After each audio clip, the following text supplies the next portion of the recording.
సమయం.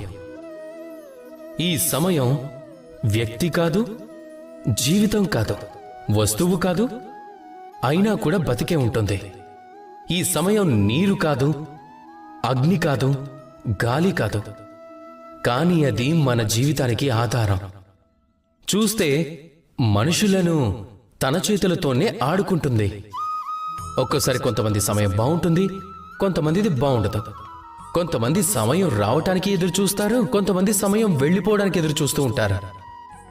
కానీ ఈ సమయం ఎవరి చేతిలోకి రాదు, ఈ సమయం ఎవ్వరికీ కనిపించదు కూడా. ఇది అందరికీ అన్నీ చూపిస్తుంది. మనవాళ్ళు ఎవరు, అలాగే పరాయి వాళ్ళెవరు, మనపై దయగలవారు ఎవరు, హాని చేసేవారు ఎవరు అని, మన స్నేహితులు ఎవరు, మన శత్రువులు ఎవరు అన్నది. ఈ సమయం మీకు చూపిస్తుంది మీరు ఎంత బలవంతులు అన్నది.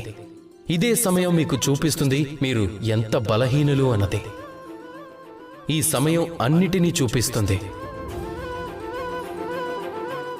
అయితే ఈ సమయం ఏదైతే ఇంత బలమైనదో దీన్ని మనం ఎందుకు నష్టం చేస్తాం? ఆలోచించండి. మీరు లేవండి, అలాగే ఈ సమయాన్ని బాగా ఉపయోగించుకోండి. ఈ సమయాన్ని సదుపయోగించండి. ఎందుకంటే సమయాన్ని ఉపయోగించడం మాత్రమే మీ చేతుల్లో ఉంటుంది, ఇంకా ఏది ఉండదు.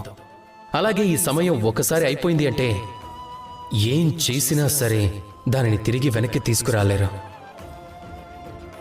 కనుక సమయాన్ని సదుపయోగించండి. అలాగే అందరిలో సంతోషాన్ని నింపండి. అలాగే రండి నాతో ప్రేమతో చెప్పండి, రాధాకృష్ణ.